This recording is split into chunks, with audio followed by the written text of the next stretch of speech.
así no se pierden la introducción. Y mientras voy leyendo los mensajitos, disculpen que les haya pedido que tengan los micrófonos cerrados, pero bueno, somos un montón en esta oportunidad y saben que sería muy caótico, así que les agradezco que estén colaborando con eso. Igual creo que los bloqueé de acá, no sé si los pueden abrir, pero es la forma de que podamos hacer esto. Me da muchísima alegría haber podido concretar esta experiencia. Así que nada, gracias por el tiempo también para ustedes que están dedicándole este fin de semana a esta experiencia. Y si quieren, ahí me van contando desde dónde se están conectando, que me encanta ver que hay gente de todos lados. Es espectacular, así que estoy muy feliz con que finalmente llegue el momento de hacer la experiencia. San Diego, Costa Rica, México, Córdoba, Colombia, espectacular. Hola Dani, bueno, hay mucha gente que ya me conoce, hay gente nueva, así que un saludo para todos. Ohio, qué buena onda, bueno, súper feliz de ver que están conectándose de todos lados. Le doy unos minutitos más, así veo que se siguen sumando, así no llegan tarde, y a la clase digo, y en unos 2 minutos arrancamos. No sé cómo vamos a hacer la comunicación. eh, Tengo ganas de que al final de la sesión podamos hacer una serie de preguntas y respuestas. Probablemente el mejor canal sea el chat, solo que sea muy rápido va a ser difícil. Ahora veo que va avanzando muy rápido, pero voy a hacer todo lo posible para sacar las dudas técnicas hoy. Así que, bueno, creo que ya estamos 3:05. Ya estamos en condiciones de ir empezando. Voy a cerrar el chat porque me distraigo leyendo de dónde saludan y no voy a poder concentrarme en la charla. Después lo voy a leer tranquilo. Después a mí me queda el registro, así que después lo leo tranqui. Bueno, entonces vamos dando comienzo a la sesión de hoy. Como les contaba, esta es una forma diferente de empezar el año. Es como una especie de regalo que quería hacerles a ustedes, pero también para mí, que es muy gratificante poder hacer esta experiencia y compartir un poquito desde el arte. Tengo la sensación de que el arte, bueno, para mí que estoy en el rubro, que estoy trabajando, ustedes también, saben que el arte puede ser algo muy solitario y lo hacemos encerrado en los estudios, estamos todo el día pintando, de repente yo estoy acá haciendo mi obra y acá la obra va a la galería está en otro lado, no me cruzo con mi público, entonces está bueno generar estos contactos. La enseñanza siempre es un punto de contacto humano muy interesante, pero no deja de ser una actividad comercial. Y yo siento que el arte, o sea, si bien no somos ingenuos y sabemos que todo el mundo tiene que vivir y los artistas tienen que vivir y comercializar y monetizar y demás. Está bueno que también el arte tenga instancias en donde no todo pasa por la monetización y sobre todo en momentos que no están tan buenos, que están complicados, difíciles. Hoy en día Argentina, por ejemplo, está atravesando un momento muy complicado en lo económico, en lo social. También me pasó en la pandemia, cuando era un momento complicado para todo el planeta, que estábamos todos estresados, no sabíamos qué iba a pasar. Y entonces ahí el arte nos permite, a mí me ha permitido conectar con la gente desde otro lugar. En la pandemia fue con las charlas eh, en tiempos de pandemia que se llamaron, que ahora están en el canal de YouTube. Está buenísimo ese material, se los puse en el mail para que lo revisen, si no buscan con mi nombre en YouTube. Hay un montón de información, de tips, de consejos y demás de los mejores pintores realistas. Y ahora también este año que las cosas estaban así como en el clima que vivo en Argentina, pero seguramente en muchos otros países también, que el clima estaba como difícil, la gente está por ahí preocupada, angustiada, lo que sea. Me parece que está buenísimo que de nuevo sea el arte el que tiene un puente y nos permita conectar, nos permita aprender, nos permita distraernos y de alguna forma ayudarnos a darle sentido a las cosas.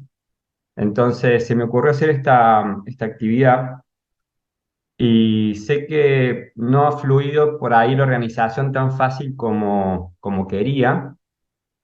Y gracias por la paciencia también que han tenido. Pero esto lo comento rápido porque no tiene ningún interés, pero simplemente que con la escala que tomó el proyecto fue muy difícil manejar el volumen de información, contestar los mails, mandar tantos correos. El correo me bloqueaba los mails porque los veía como spam y fuimos a una plataforma de mail que también por ahí muchos no vieron ese mensaje porque fue a casilla de no deseados y mucha gente no se pudo conectar o no les llevaban las cosas. Así que fue un aprendizaje, fue un desafío inmenso. Fue muy demandante también, pero estoy contento de que finalmente estemos acá. Como saben, esta es una clase de introducción, de nivel inicial, digamos, o sea que voy a tratar de abordar los temas desde esa perspectiva. Tal vez encuentren información nueva, algunas personas, otras no, algunos son alumnos míos que ya me están acompañando hace tiempo, y en ese caso es un espacio más que nada para compartir y para ir calentando motores para el año, así que les agradezco a los que ya saben lo que voy a decir y me están acompañando, que les estoy hablando a ustedes. Entonces, un abrazo y gracias por estar del otro lado. Y a la gente que se ha sumado, nada, agradecerles que se hayan animado a esta experiencia. Sé que el mundo online a veces genera cierta distancia, ciertos miedos, o la palabra de arte académico, a veces la gente piensa que va a ser muy difícil o que no va a poder, o les da pudor, o lo que sea. Entonces está buenísimo esta oportunidad, esta situación más relajada para que todos vean un poco de qué se trata. Y como les decía, ya vamos a habilitar también, después de que yo termine de hablar, voy a dar una introducción teórica, vamos a habilitar una rueda de preguntas en el chat y para ir aclarando cuestiones. Así que ahora voy a empezar con una intro, voy a compartir la pantalla para ir ilustrando lo que les quiero contar. Voy a empezar a compartir pantalla con unos cuadros. Al principio son obras mías, después son imágenes que van a ir ilustrando la clase. Pero bueno, entonces le vamos a dar un... Quería agradecerles, más que nada para que se hayan conectado y contarles un poco también mi experiencia, por qué lo hice y también que ha sido todo un gran desafío complejo, pero que ya estamos acá. Y ahora sí empezamos como oficialmente y ya de paso está dando un poquito de tiempo a que más gente se conectara. Bueno, entonces la idea de la clase era ofrecerles un panorama completo sobre lo que es la pintura al óleo y específicamente desde el enfoque en el que yo lo trabajo. Lo aclaro porque, aunque parezca obvio, cada maestro tiene su librito, como dice el dicho, y de repente puede ser que hayan recibido de otros artistas u otros profesores comentarios o instrucciones que vayan en distintas direcciones, de repente opuestas a lo que yo les diga. Hay mucho en el arte que es subjetivo, entonces simplemente aclarar que por ahí yo digo, para mí las cosas son así.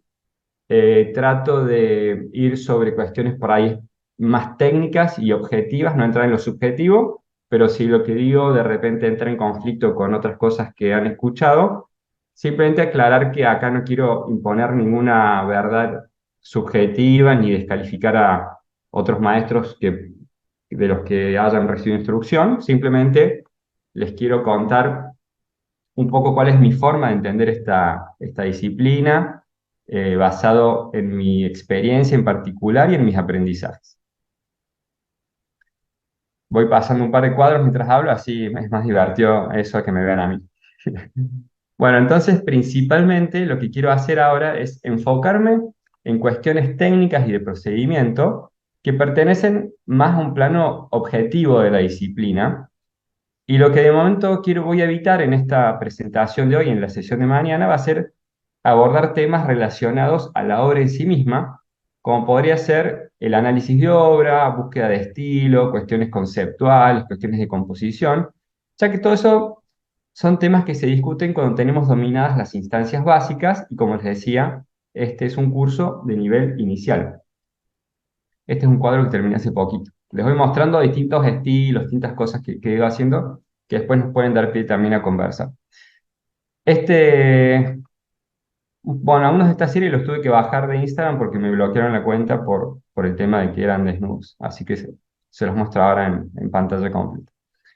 Para esta jornada de hoy estaba pensando hacer una clase introductoria que sirva de orientación para la gente. Esto se los puse en el correo, que puede estar teniendo ahora de repente su primer contacto profesional con la pintura al óleo o que sea el primer contacto con un enfoque técnico o académico.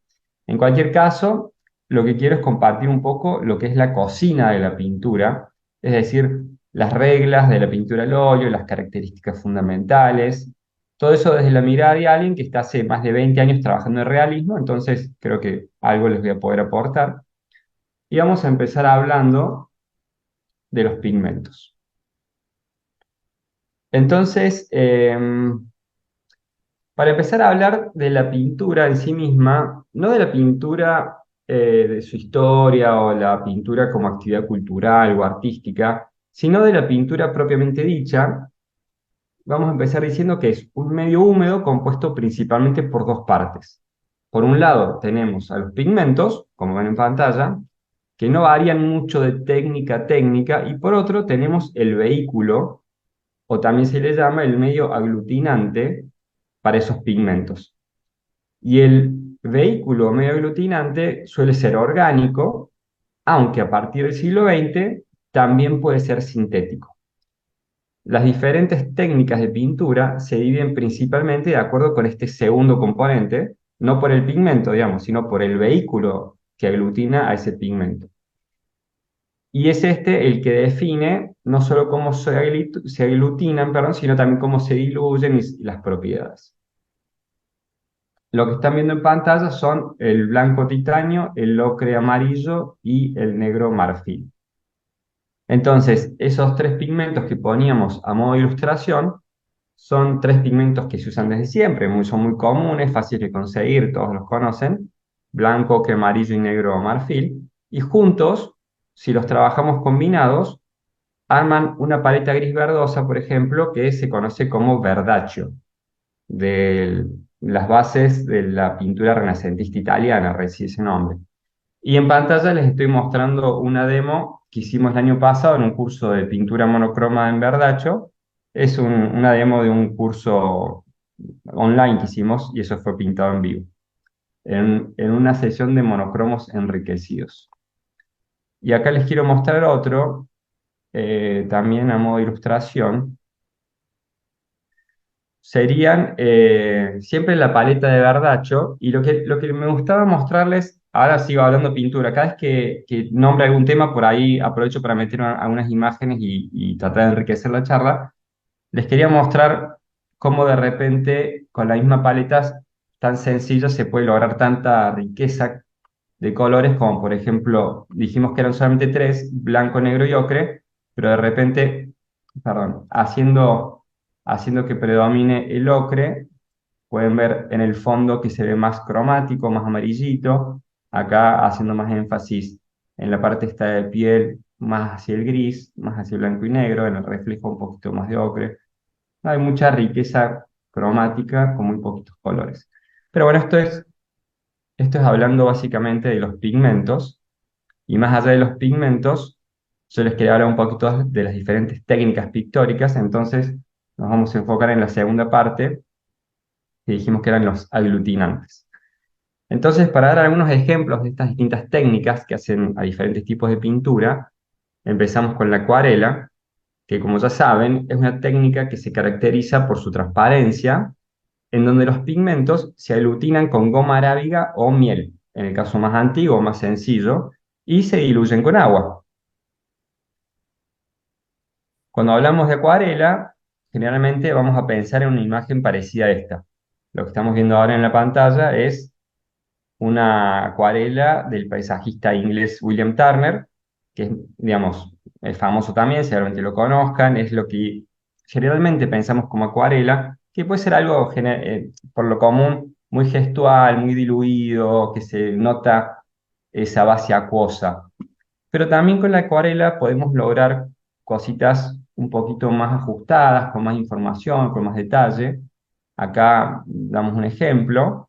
Por ejemplo, en un punto intermedio entre el gesto y el detalle, puedo citar a este pintor que se llama Álvaro Castañet, que es un pintor contemporáneo de Uruguay, que dicho sea de paso, formó parte del ciclo de conversaciones de la pandemia, así que si les gusta también la acuarela y quieren aprender un poquito más sobre él y su obra, la pueden ver en el canal de YouTube. Y acá lo que estamos viendo es una imagen del puerto de Montevideo, representada en una paleta monocroma, y vemos también esa tensión plástica muy interesante que se genera entre algo acuoso y un poquito más gestual y algo un poquito más ajustado. Y finalmente, esto lo pongo porque ya que hablábamos de acuarela, les quería mostrar algunas obras que me gustan, y esta es una que me gusta mucho, entonces para cerrar el tema de la acuarela, les quería contar que no siempre es acuoso, gestual y manchado, y lo que estamos viendo en pantalla es una obra ni más ni menos que del principal artista del Renacimiento alemán, estoy hablando de Durero, y esta obra me ha gustado desde siempre, aunque para serles 100% sincero, no es estrictamente una acuarela, es una acuarela con algunos acentos de gouache. Entonces, esto nos habilita a que pasemos a un segundo medio pictórico. Después de la acuarela vamos a hablar del gouache o la témpera, son sinónimos, que es muy parecido a la acuarela, digamos, el pigmento es el mismo, es todo muy parecido, simplemente que es una especie de acuarela opaca. Y es opaca porque al pigmento se le agrega algo que se llama carga, un compuesto que se llama carga, que comúnmente es caolín, que es un mineral rocoso, caolín, óxido de zinc o carbonato de calcio. Es como una especie de acuarela con una carga opaca. Entonces, seguramente, cuando hablamos de la acuarela, les pase lo que me pasa a mí cuando pienso en la acuarela, mi cabeza va a esos recuerdos de colegio primario, esas pinturas difíciles de hacer, que se secaban muy rápido, que eran excesivamente opacas, pero hay algunos artistas que la han dominado de una forma exquisita, y por ejemplo lo que estamos viendo en pantalla es una ilustración de Frank Frazetta. Frazetta fue durante mi adolescencia uno de mis artistas favoritos, si no lo conocen, lo tienen que ver, es espectacular, ya fallecido, pero fue uno de los grandes artistas del mundo de la ilustración, de la historieta, del cómic, y lo que están viendo es una ilustración ejecutada en gouache. Así que me parecía, les quiero mostrar, mientras hablo de estos medios pictóricos, algunos ejemplos para que vean también las posibilidades que tienen, más allá de que la imagen que uno tiene como preconcepto o de la experiencia propia, que a veces yo por ahí la acuarela me frustró, nunca más la seguí, pero hay artistas que la llevan a unos niveles increíbles. Bueno, vamos a hablar un poquito ahora del acrílico, que es otro material que se diluye en agua, solo que es más nuevo, ya que aparece a comienzos del siglo XX. Y en este caso, el vehículo es una emulsión de polímero sintético, que es una especie de cola vinílica que se caracteriza por tener un secado rápido, por ser soluble en agua, pero también porque una vez que seca se vuelve bastante resistente al agua. Entonces, antes les decía que los medios para los pigmentos de pintura artística suelen ser orgánicos, pero que también podían ser sintéticos. Y es porque a partir del siglo XX se desarrollan medios sintéticos y el primero, y muy interesante y todavía vigente, es justamente el acrílico, que seguramente lo conozcan y lo hayan probado. Algunas expresiones pictóricas del siglo XX probablemente no hubieran surgido sin la aparición del acrílico, como el caso de lo que están viendo en pantalla, también me imagino que lo conocen, es una obra de Jackson Pollock y su famoso action painting, como lo llamaba. Pero el dato curioso, como para compartir algo de cada técnica, el dato curioso que a mí me gusta sobre el acrílico, es que fue utilizado por primera vez por el artista muralista mexicano David Siqueiros. Él fue el que estrenó la técnica de la pintura acrílica. Y fue gracias a Siqueiros y a los cursos que Siqueiros impartía en Nueva York que algunos de los pintores que después se conocen como los expresionistas abstractos conocieron la técnica y conocieron también sus formas de aplicarla y experimentaron con ella. Entonces, la obra, por ejemplo, que recién veíamos en pantalla de Pollock, que tiene la técnica que él denominó dripping o chorreado, surge justamente o viene justamente, encuentra sus raíces en Siqueiros, que están viendo en pantalla una obra de él, y sus talleres de experimentación con acrílico que daba en Nueva York. Y el estilo action painting de Pollock deriva de una técnica que Siqueiros llamaba el accidente controlado. La técnica del acrílico yo no la uso mucho, pero la he practicado y justamente por secar muy rápido, por tener un pigmento bastante cromático, de repente un color un poquito más artificial y va generando manchas, va generando accidentes que si los queremos ir usando a nuestro favor, es muy interesante lo que genera. A mí no la uso lo suficiente, pero a veces me gusta hacer bocetos en acrílico y genera cosas que están buenas, sobre todo si trabajamos de realismo, nos gusta controlar mucho el material porque por secar tan rápido va dejando su huella, su rastro, su marca y ese accidente plásticamente puede ser muy interesante. Bueno, estos ejemplos entonces fueron bien generales sobre tres técnicas, la acuarela, el guache y el acrílico, para que se entienda un poquito cómo la variable estable de las diferentes técnicas eran los pigmentos, mientras que lo que cambiaba era el vehículo que las aglutina, que va variando y va modificando también las características y propiedades de la materia en cuestión. Las tres entonces que les mostraba como ejemplo eran tres técnicas solubles en agua. Pero vamos a hablar un poquito ahora del óleo, que es lo que nos interesa en esta oportunidad en específico. Y en el óleo, el pigmento de nuevo no varía, pero lo que sí varía es el vehículo, que en este caso ya no es soluble en agua, es un vehículo de aceite natural. Comúnmente el aceite de lino, tenemos otros, pero el más extendido y popular es el aceite de lino, y el diluyente es un solvente que tiene que ser capaz de diluir la grasa, y también hay varios, pero la más popular es la trementina. Voy a volver sobre el tema de la trementina en un ratito, cuando hablemos de cuestiones de salud y seguridad para nuestros talleres y en el trabajo de la pintura al óleo, que los que me conocen ya saben que los enloquezco en todos los talleres con el tema de la seguridad, pero es importante. Entonces, habíamos visto ejemplos de pinturas en base al agua y ahora vamos a hablar del óleo que dijimos que es un aceite natural, graso. Y pasar de un medio soluble en agua a un vehículo graso tiene implicancias muy importantes. Para empezar, las pinturas que mencionaba antes secan por evaporación, es decir, están diluidas en agua, cuando el agua se evapora al ambiente, la pintura ya está seca. El óleo, en cambio, no seca por evaporación. El óleo atraviesa un proceso de oxidación que se llama polimerización y mediante ese proceso va cambiando la composición química y se va endureciendo. Por eso nosotros decimos que la pintura al óleo seca. La pintura está seca, no está seca, pero técnicamente es erróneo, ya que el óleo no se seca nunca. El óleo lo que hace es solidificarse. Pero para mantener un lenguaje coloquial simple y fácil, vamos a hablar de secado, que está seco, que no está seco, pero solo quiero que sepan que técnicamente eso es erróneo. El óleo no se seca nunca, el óleo se solidifica. Otra cuestión importante en la pintura al óleo es respetar la regla que habrán escuchado, supongo, pero lo vamos a hablar brevemente, del graso sobre magro. Esto quiere decir que siempre tenemos que mantener o aumentar la cantidad de aceite entre capa y capa. Lo que no podemos hacer es reducirla, para traducirlo de manera sencilla y que se entienda.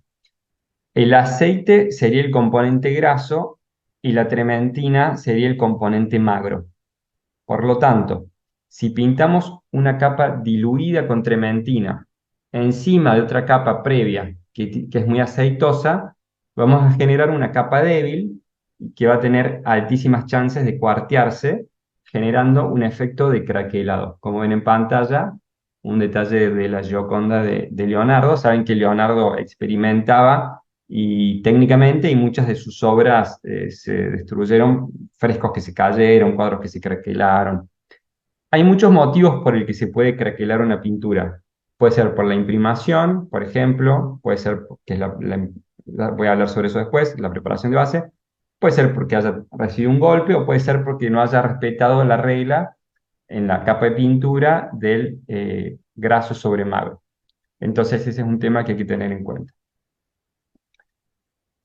Bueno, y para ir terminando con esta presentación superficial o sea, muy por encima de lo que es la técnica al óleo, quería agregar de momento que se le suele atribuir su invención a los pintores flamencos, particularmente a Jan van Eyck. En pantalla están viendo una de las obras famosas de Van Eyck que tituló Retrato de un hombre con turbante, que se dice que era un autorretrato, pero no se tiene certeza.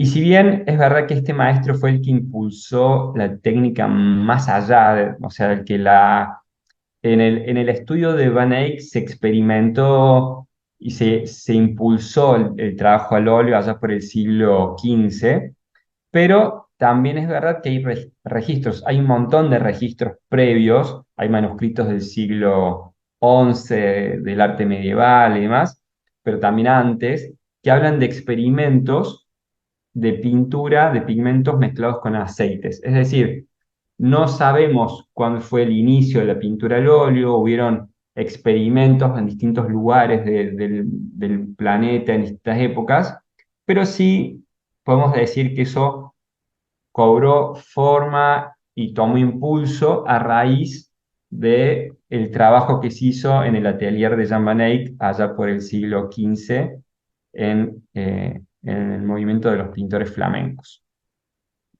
Este es un detalle que hicimos, esta es una demo que pinté en vivo el año pasado en el curso que hicimos sobre los flamencos y las veladuras. Bueno, entonces, para cerrar, comentar brevemente dos grandes ventajas que nos brinda el óleo como medio pictórico y que son de alguna manera el principal motivo por el cual lo elegimos si queremos hacer realismo, por eso nos vamos a enfocar en el óleo. Por un lado, y a diferencia de técnicas como la acuarela o la témpera, este material permite la aplicación de capas sucesivas sin que esto sea una complicación técnica. Ya saben que en la témpera o wash, por ejemplo, si empezamos a poner capa sobre capa, se ablanda y se levanta la capa de abajo. Como es soluble en agua, se va moviendo y se van generando manchones y se va quebrando la pasta.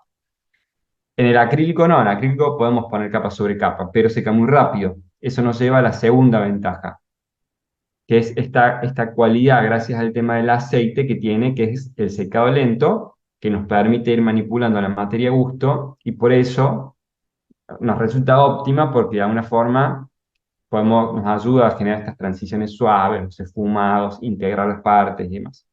Entonces tiene algunas complicaciones extras el tema del aceite, pero es siempre la técnica óptima si de realismo se trata. Voy a hablarles un poquito sobre los medios entonces para el óleo. Cuando pintamos con óleo podemos usar la pintura pura o mezclada con un medio, siempre atendiendo al detalle que les comentaba hace un ratito de la regla del graso sobre magro. Eso es importante que lo tengan en cuenta. Si queremos hacer un planteo suelto, podemos diluir la pintura con trementina y aplicarla como si fuera una aguada liviana. Pero eso, digamos, no es tan recomendable, se puede hacer en una primera mancha a modo de planteo. Después no, porque la trementina sola va a generar una película muy débil, una capa muy débil. Entonces, puede ser con un poquito, como una acuarelita que a veces uno use trementina, pero eso es en un planteo inicial y nada más. Y a partir de ahí, de ese planteo inicial, lo más común es usar lo que se llama una barniceta. Y básicamente, lo que se llama barniceta es una mezcla de diferentes productos que suelen ser trementinas, aceites de diferentes densidades, barnices, aunque la barniceta en algunos casos también puede llevar algunas resinas o algunas ceras de acuerdo al efecto que quieran conseguir, al tipo de empaste que quieran conseguir, y acá van a encontrar distintos maestros que les van a decir, mezclen esto con esto, mi barnicete es tal con tal o cual cosa, y ahí parecería a veces estar, uno piensa que está el secreto, pero más o menos no varían tanto, o sea, hay que conocer básicamente qué nos brinda cada elemento, lo vamos a repasar después. Pero la barniceta clásica que van a encontrar si buscan en internet, en los libros, en la pintura antigua, es una que tiene un tercio de trementina, un tercio de aceite clarificado y un tercio de barniz de amar. Esa es la barniceta típica de la pintura clásica. En lo personal, yo evito esos tres componentes. Entonces les voy a explicar por qué los evito. Para empezar, la trementina. A la trementina no la uso o trato de llevarla a su mínima expresión. A veces la tenemos que usar, pero trato de sacarla de mi taller al 100% si es posible, porque es tóxica, básicamente. Por ahí antes no se hablaba mucho de la toxicidad, como antes el cigarrillo era aceptado en todos lados y ahora estamos en un momento en que le damos más importancia a cuestiones de salud y toxicidad.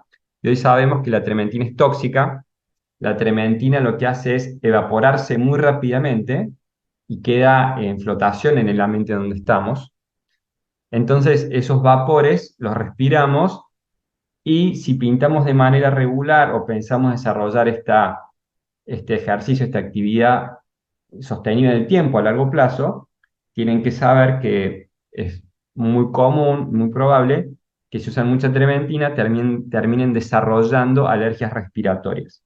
Entonces, si bien es verdad que la trementina nos da algunos beneficios, y hay cosas que están muy buenas de manchar con aguadas de diluyente, en mi caso personal, por ejemplo, que sé que quiero pintar toda mi vida, voy a priorizar el tema de la salud y voy a tratar de sacar la trementina de mi mesa de trabajo, siempre que pueda.